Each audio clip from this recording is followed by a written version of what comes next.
नमस्कार दोस्तों। चाइना के सिर पर तांडव करने के लिए अब भारत ने दुनिया का सबसे ऊंचा एयरबेस बना दिया। अब तक हमारे पास में एयरबेस मौजूद नहीं था और इसी वजह से हम अक्साई चीन वाला युद्ध भी हार गए थे।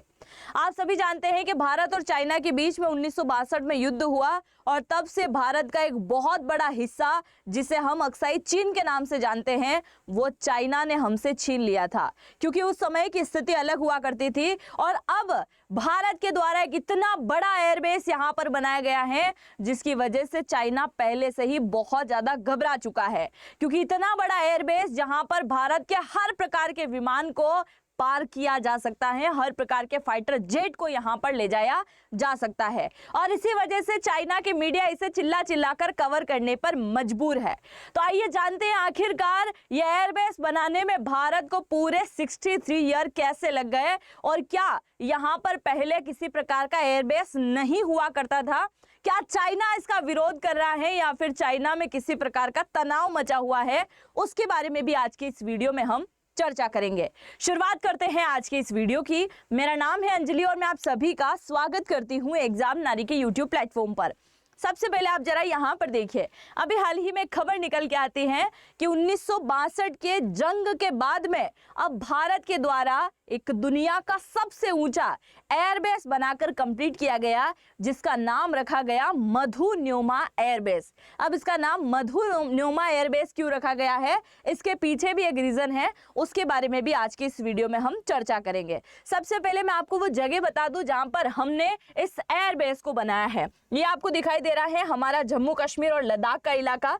इस तरफ अगर हम चलेंगे तो ये आता है अक्साई चीन, और अक्साई चीन के अगर हम थोड़ा सा नीचे की तरफ चलेंगे तो ये वाला जो बिंदु आपको दिखाई दे रहा है, यानी कि अक्साई चीन और भारत के बीच में जो बॉर्डर लगती है, उसे हम कहते हैं LAC। और LAC से तकरीबन 25 किलोमीटर की दूरी पर भारत का सबसे ऊंचा एयरबेस बना है, जहां से अगर हमारा कोई भी फाइटर जेट जैसे राफेल हो गया, तेजस हो गया है, अगर ये ऊंचाई पर आते हैं, उड़ान भरते हैं, तो चाइना के 250 से 300 किलोमीटर के एरिया में लाइव सब कुछ देख पाएंगे कि अंदर इस देश के अंदर आखिरकार चल क्या रहा है।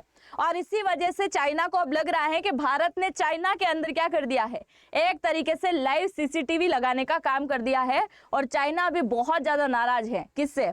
भारत से, कि आपने यहाँ पर एयरबेस बनाकर बिल्कुल अच्छा नहीं किया है। अगर हम इस एयरबेस की ऊंचाई की बात करें तो ये तकरीबन 13,710 फीट की ऊंचाई पर है। बहुत ज्यादा ऊंचाई पर इसको बनाया गया है। यहाँ पे आपको मैं फोटो भी दिखाने वाली हूँ। अब आपको ये जो फोटो में दिखाई दे रहे हैं, ये कौन है? ये हमारे एयरफोर्स के चीफ है, वायुसेना प्रमुख है, और इनका नाम है AP सिंह।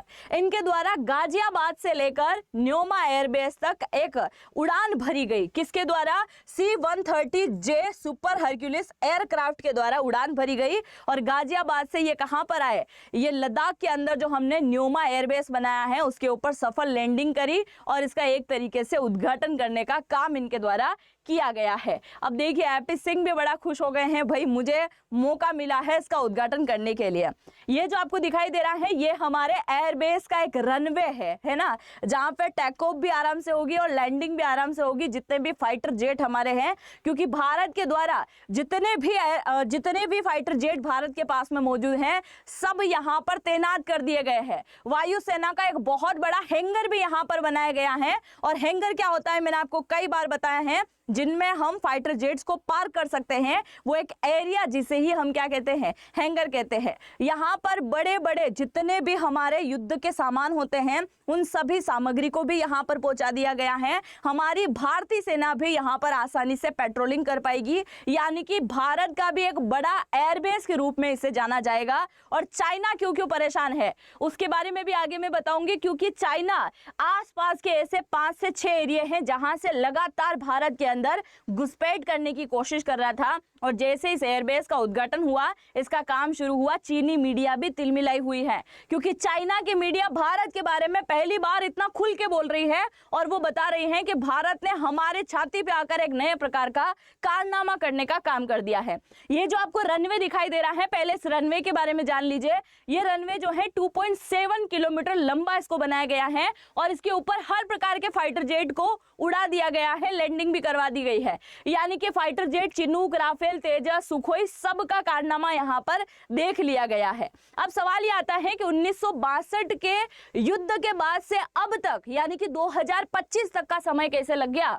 यानी कि 1962 में हम युद्ध हारे थे चाइना के, उसके बाद से लेकर आज दिन तक हमें ये एयरबेस बनाने में आखिरकार इतना समय क्यों लगा, ये भी एक बहुत बड़ा सवाल है। तो मैं आपको बता दूं 1962 के समय भी हमारे पास में ये एयरबेस के रूप में था, पर आज जैसे अत्याधुनिक तरीके से है ना, ऐसे नहीं था, कीचड़ वाला था। यानी कि एकदम मिट्टी वाला रनवे हमारे पास में हुआ करता था और जब जब बारिश होती थी तो यहाँ पर लबालब कीचड़ भर जाया करता था, जिसकी वजह से यहाँ पर किसी प्रकार के फाइटर जेट की लैंडिंग ही नहीं हो पाती थी। और उसके बाद से लगातार भारत सरकार के द्वारा कोशिश की गई थी यहाँ पर एयरबेस बनाने की, पर हर बार चाइना क्या करता था, यहाँ पे आके टांग अड़ा के चला जाता था।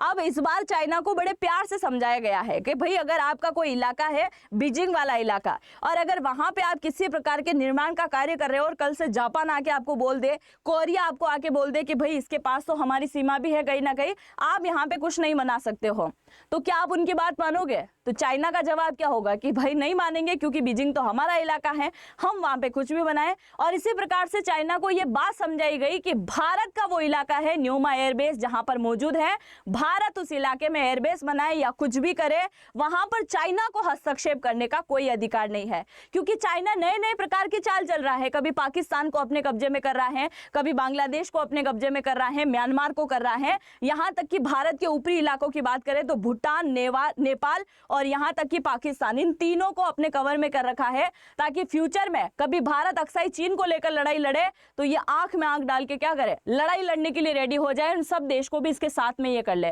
क्योंकि आप जरा इस बात को सोचिए कि इतने सालों में यहां पर एयरबेस नहीं बना, आज यहां पर एयरबेस बन रहा है, मतलब भारत के दिमाग में कुछ तो बड़ा पक रहा है। आने वाले टाइम में आप मान लीजिए बहुत जल्द कहीं ना कहीं पीओके लेने की भी तैयारी है और अक्साई चीन लेने की भी तैयारी हो सकती है। आप क्या सोचते हैं जरूर से लिखिएगा।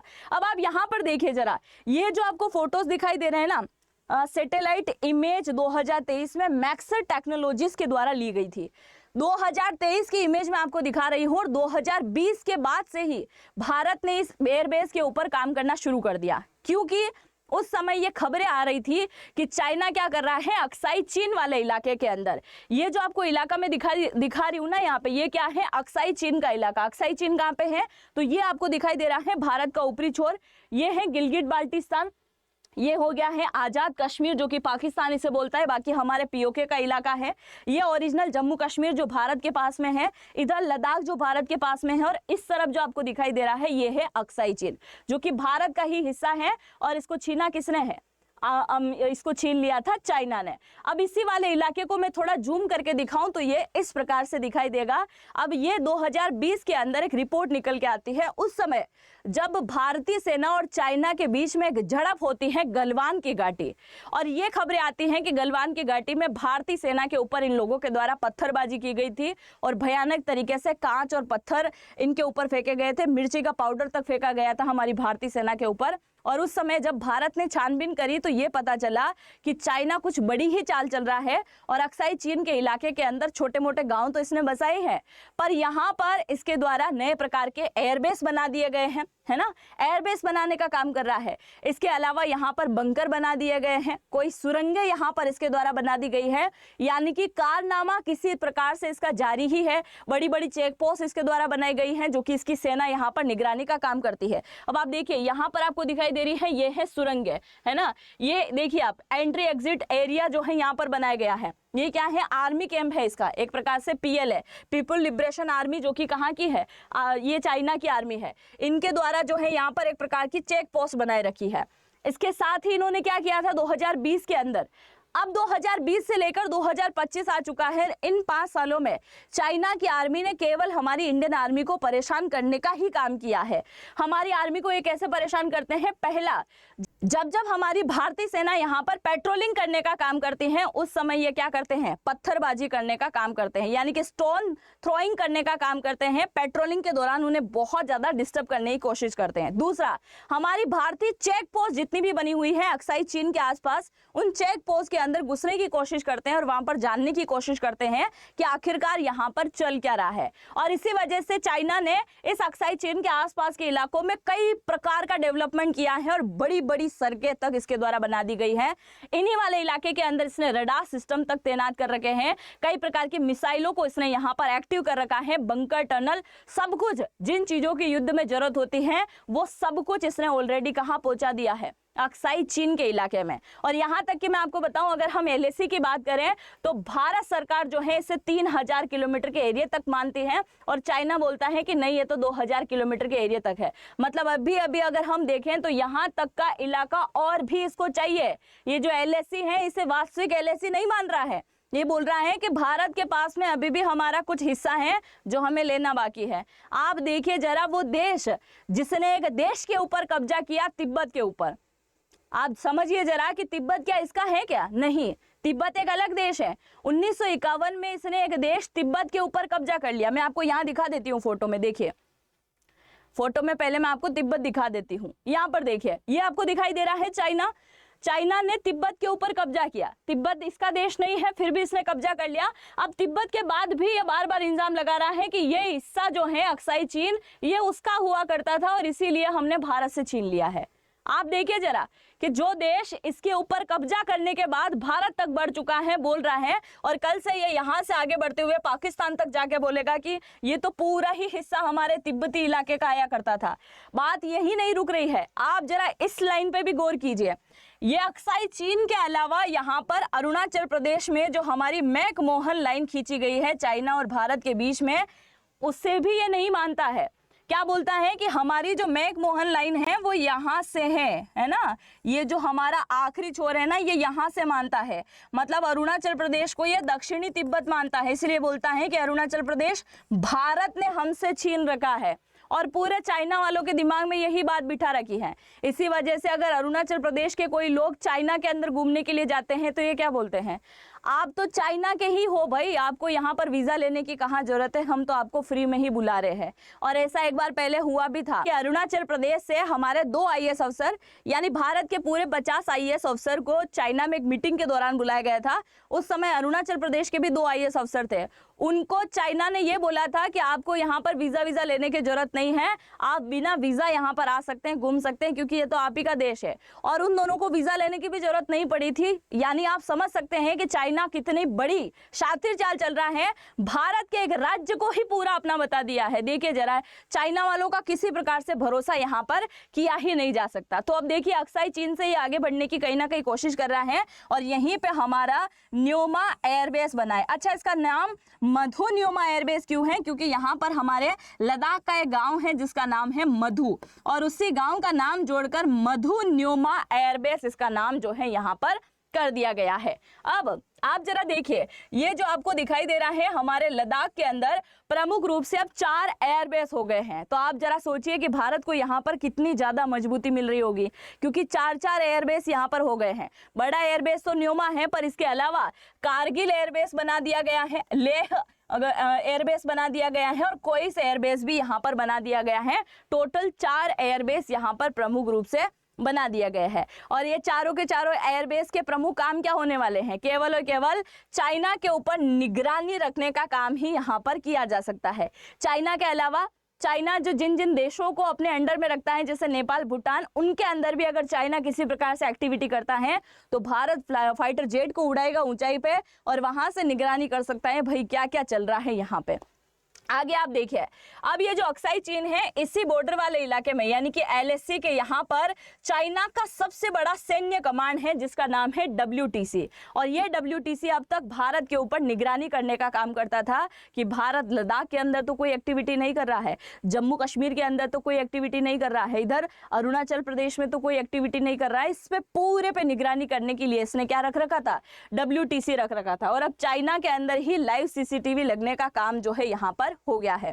अब देखिए, चाइना यहाँ पर पूरी तरीके से घबराना तब शुरू हुआ जब न्योमा एयरबेस का काम शुरू हुआ था 2023 के अंदर, और अभी 2025 में 12 नवंबर के दिन इसका उद्घाटन कर दिया गया और आज के दिन एक प्रकार की उड़ान यहाँ पर भरी गई है, जिसकी वजह से चाइना बहुत परेशान है, क्योंकि इसी इलाके के आसपास भारत ने सड़कें भी बना दी है। अब तक सड़कें नहीं थी। आप सभी जानते हैं कि जब सड़कें वगैरह नहीं होगा, जाने आने का स्थान नहीं होगा, तो सेना बहुत अच्छे से पेट्रोलिंग नहीं कर पाएगी, काम नहीं कर पाएगी और युद्ध में भी नहीं लड़ पाएगी। इसके लिए भारत सरकार ने यहाँ पर नए प्रकार की रोड बनाए हैं और इसी न्योमा एयरबेस से सटा हुआ 4 प्रकार के नए चेक पोस्ट भी भारत सरकार के द्वारा यहाँ पर बना दिए गए हैं, जो कि चाइना के वेस्टर्न साइड को कवर करने के लिए अब दिक्कत होने वाली है, क्योंकि चाइना केवल और केवल भारत के कुछ हिस्से पर यहाँ पर कवर करना चाहता था, जो कि अब पूरी तरीके से यहाँ पर फेल दिखाई दे रहा है। ये चाइना की जो मीडिया है उनके द्वारा भी इसे बहुत बड़ा कवरेज दिया जा रहा है। बताया जा रहा है कि चाइना के अंदर एक बहुत बड़ा तनाव फैल चुका है इस बात को लेते हुए कि भाई अब जो है चाइना के सिर पर भारत यहाँ पर आके बैठ गया है, और चाइना की मीडिया पहली बार भारत के इस प्रकार के मुद्दे को खुलकर कवर कर रही है। आप सभी जानते हैं कि वहाँ पर यूट्यूब, इंस्टाग्राम ऐसी कोई चीज़ें नहीं चलती हैं। चाइना के खुद के अपने ऐप स्टोर हैं, चाइना के खुद की अपनी एप्लीकेशन है, उनके ऊपर भरपूर तरीके से इसे कवर किया जा रहा है और बताया जा रहा है कि अगर इन फ्यूचर में भारत और चाइना युद्ध लड़ाते हैं तो भारत के फाइटर जेट, भारत की मिसाइलें, भारत के जो एयर सिस्टम है वो कुछ ही मिनट में यहाँ पर आके पहुंच जाएंगे, जिसकी वजह से चाइना को अब और भी ज़्यादा सतर्क रहने की जरूरत है। इस प्रकार की चीज़ें जो है चाइना के मीडिया में बड़ा जोरों शोरों से यहाँ पर कवर की जा रही है। अब आप जरा इस बात को लेकर सोचिएगा कि भारत के द्वारा जैसे ही यहाँ पर फाइटर जेट सारे के सारे तैनात किए जाएंगे, उस दिन चाइना का क्या हाल होने वाला है, क्योंकि इसकी लागत में भारत ने पूरे के पूरे 218 करोड़ रुपए की लागत जो है यहाँ पर खर्च कर दी है, और राजनाथ सिंह के पूरी देखरेख में इसे बनाया गया है। यानी कि 2020 से लेकर, माफ कीजिएगा, 2023 से लेकर 2025 तक का इसको बनाने में समय लगा है, और राजनाथ सिंह के द्वारा, जो हमारे रक्षा मंत्री हैं, उनके द्वारा इसका शिलान्यास जो है पूरी तरीके से कंप्लीट कर दिया गया है। तो अब आप चाइना और भारत को लेकर क्या सोचते हैं? क्या फ्यूचर में अगर भारत और चाइना का युद्ध होता है अक्साई चीन को लेने के लिए, तो किस प्रकार से चाइना यहाँ पर प्रतिक्रिया देने वाला है? क्योंकि एक समय ऐसा था कि भारतीय सेना के पास में किसी प्रकार के अच्छे हथियार भी नहीं हुआ करते थे, अच्छी मिसाइलें भी नहीं हुआ करती थी, और सारी चीजें जो युद्ध में जरूरत होती हैं वो सारी चीजें अच्छे से नहीं हुआ करती थी। पर आज हमारी इंडियन आर्मी के पास में, हमारी सेना के पास में वो सारी चीजें उपलब्ध हैं जो एक युद्ध लड़ने वाले वीर के पास में होना चाहिए। इसलिए भारत सरकार तो उन्हें हर एक चीज मुहैया यहाँ पे करा रही है। हर प्रकार के फाइटर जेट, हर प्रकार की मिसाइल भी अब भारत के पास में है, और ये जो लगातार भारत कई प्रकार की मिसाइलों का परीक्षण कर रहा है और उस इलाके में जाकर बैठ रहा है जहां पर एयरबेस की वाकई में जरूरत थी, वहां पर बना लिया है। तो क्या हम मान सकते हैं कि अब भारत सरकार कहीं ना कहीं पीओके लेने की तैयारी कर रही है? क्योंकि ये वाला जो इलाका है वो भी हमसे छीना गया है, तो उसे भी तो हमें वापस लेना है। अक्साई चीन जो हमसे चाइना ने छीना है, तो क्या हम इतना सा भूभाग किसको देंगे? क्योंकि भारत वो देश है कि अगर दो भाई का आपस में हिस्सा कर दिया गया है, और अगर एक भाई के हिस्से में थोड़ा सा मेड़ भी ज्यादा आ गया, जो चलने की पगडंडी होती है वो भी ज्यादा आ जाए, तो उस चीज को लेकर भी लड़ाई कर देते हैं। तो ये तो भारत का एक बहुत बड़ा हिस्सा है। तो क्या भारतीय चाइना वालों को ये ऐसे ही लेने देंगे? तो क्या भारत के मन में कुछ बड़ी खिचड़ी पक रही है? आप जो भी सोचते हैं अपनी राय को जरूर से कमेंट सेक्शन में लिख दीजिएगा। चैनल पे अगर पहली बार विजिट किया है तो सब्सक्राइब करना मत भूलिएगा, क्योंकि आप लोग सब्सक्राइब नहीं कर रहे हो, जो कि बहुत ज़्यादा गलत बात है। और अगर आप मुझे इंस्टाग्राम पे फॉलो करना चाहें तो यहाँ पे भी मैं कुछ न कुछ एक्टिविटीज़ करती रहती हूँ, कुछ न कुछ वीडियो डालती रहती हूँ, तो आप मुझे यहाँ पे भी फॉलो कर सकते हैं। आप सभी का बहुत बहुत धन्यवाद आज के इस वीडियो में जुड़ने के लिए। मिलेंगे हम नेक्स्ट वीडियो में, तब तक के लिए जय हिंद, जय भारत।